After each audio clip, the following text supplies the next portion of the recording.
Berger here again to continue our discussion on sensory processing. In the last segment, we spoke about our senses and how they impact learning and behavior.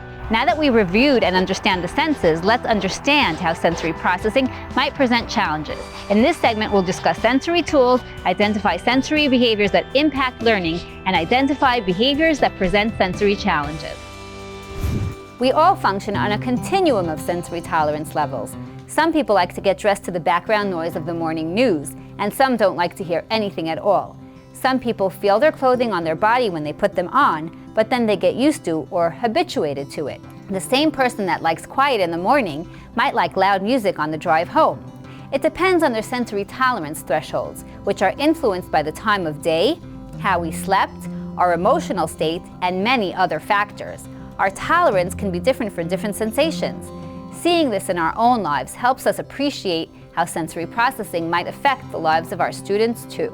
We are each unique, and we have different thresholds for each of our 8 senses. Sensory thresholds can be understood by considering different sized cups. Someone with a high tolerance or threshold has a very large cup that never seems to get filled with incoming sensory information. A person with a low tolerance or low threshold has a very teeny cup, and even small amounts of sensory information overflow the cup. We have variability, but a typical set point is our normal. Some of our students and colleagues have a sensory tolerance that falls off the bell curve and ends up in the extreme high or low sensory tolerance category.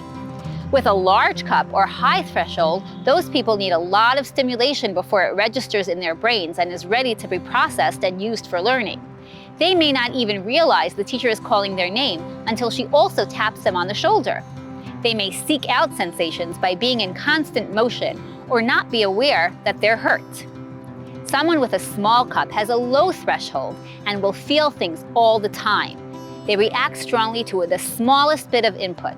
They will feel agitated or may have a meltdown because they can't calm down in the face of strong sensations. If someone bumps into them, they may overreact because to them, it felt like a punch. They avoid certain uncomfortable sensations altogether because it's too much for them.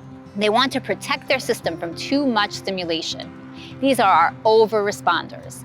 On either end of this continuum, learning will be impacted, as will social relationships and self-esteem. Okay, sensory detectives, let's observe a child and see if we can figure out his sensory threshold. Remember Alex? He's easily startled by sounds and hears sounds others don't detect. In the mall, he covers his ears because sounds are just too loud. He panics when there's a fire drill and needs to have his hand held to leave the room. Great work, detectives. This demonstrates a low threshold. His sensory overload is setting off flight, fight, freeze reactions in his nervous system, triggered by classroom sounds. This sensory information is a bit complicated, and we're just covering the basics. If you need help figuring out what a student needs, be sure to talk to your school's occupational therapist. Alex has a small cup for auditory input, and a little bit of sound will overwhelm him. In the classroom, he hears the fluorescent lights, the HVAC van, the tapping of pencils, coughing, and other sounds like we hear a fire alarm. It's too loud for him, so he covers his ears. This is the sensible thing to do when the environment is too noisy. Though he may look like something is wrong with him, he's responding appropriately to his sensory processing system. His sensory system is different from yours or mine.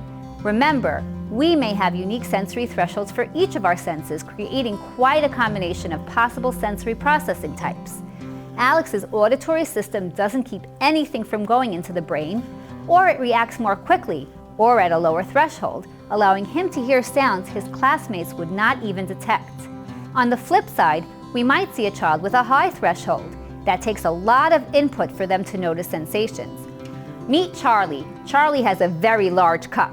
Charlie doesn't hear when his teacher is talking to him and needs instructions repeated several times. He hums while completing his worksheets and is always touching everything to the annoyance of everyone around him. Charlie has a large cup for touch and sound. It takes a lot of input for the information to register in his sensory system. Some children have a very large cup. We call them our sensory seekers. They're the children to whom no movement is ever enough. They always need to swing higher, roll down the steepest hill, jump from the top of the monkey bars. They are in constant motion. They can be clumsy and have difficulty following multi-step directions. A teacher who has not been exposed to the concept of sensory processing might just label this child as difficult or a behavior problem.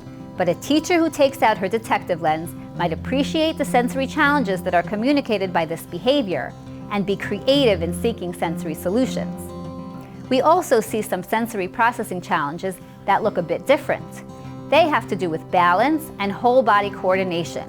In a sensory processing difficulty based in these systems, you'll see a sensory-based motor disorder. The sensory information is not reaching the correct pathway.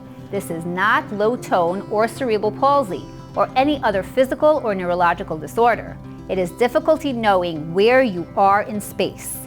If you think back to the video where we spoke about each of the senses, we described the vestibular sense, or our sense of balance, coming from receptors in the inner ear, and our proprioceptive sense, the sense of body awareness, as coming from our joints and muscles. If your student's body is not getting the correct feedback from its sensory channels, they can't figure out how to move to achieve the desired outcomes. We call that figuring out how to move motor planning. Poor motor planning is called dyspraxia.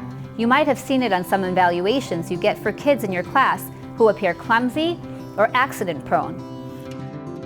Think about how we might look the first time we go line dancing in a place that everyone else is an expert. We would have a hard time doing all the heel-toe motions in time to the music. For these kids, doing skills they should know might feel like line dancing all the time. Let's look at Ava. She can't figure out how to position her body in an obstacle course.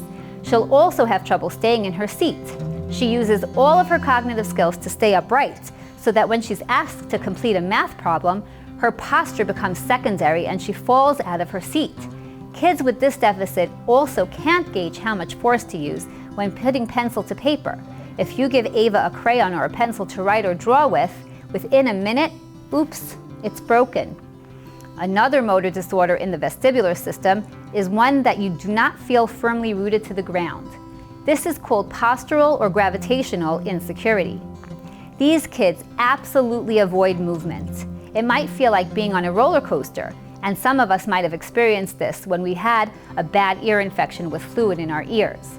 Some of our kids feel this the moment their head is tilted back or as soon as their feet leave the floor. Imposing movement on them, as slight as a friend jostling them when they're online, causes a big flight, fright, freeze overreaction. In the classroom, the movement that can elicit this can be as simple as looking up from their paper to the board. This can make them feel like they're flying up into outer space and never coming back. They might sit at their desk with a very stiff posture like a robot and might have to touch the wall while walking down the hallway so that they know where they are. Many times, a behavior will inform us of the need. If a child is biting his shirt sleeve or his pencil, maybe something to chew on will address that need. A child with out-of-seat behavior may benefit from a wiggle seat cushion or a weighted lap pad. Kids who are always touching everything will benefit from something in their desk or pocket to touch. And kids with a combination of behaviors might need several tools, such as a finger fidget, a weighted lap pad, and a compression vest or t-shirt. Initially, you'll have to guide students to use the tools, but as they develop self-awareness, they may be able to pick their own tools. That's where being a sensory detective comes in. All the information you now have will help you choose the right tool for your student. And what if the behavior doesn't change? You can always choose a different tool or investigate further to see if it's not a sensory need, but something else bothering your student. And of course, you can consult an occupational therapist. As we understand each of the senses and how they're observed in the behavior and actions of our students, we can learn to be effective sensory detectives. We want to watch a student's behavior, their interactions with others, and their preference for activities. This way, we can learn how the student's sensory systems are working or not working to promote security, learning, and interactions with others. In this segment, we learned that in our classrooms, our students each have a continuum of sensory preferences. For each of our senses, we may have a big cup or a small cup. We may find some students have sensory systems that are oversensitive or undersensitive. And the students' reactions to sensory input will impact learning. Though difficulties in sensory processing impact our students on a daily basis, we can help them by detecting the issue and using the tools and strategies we have at our disposal.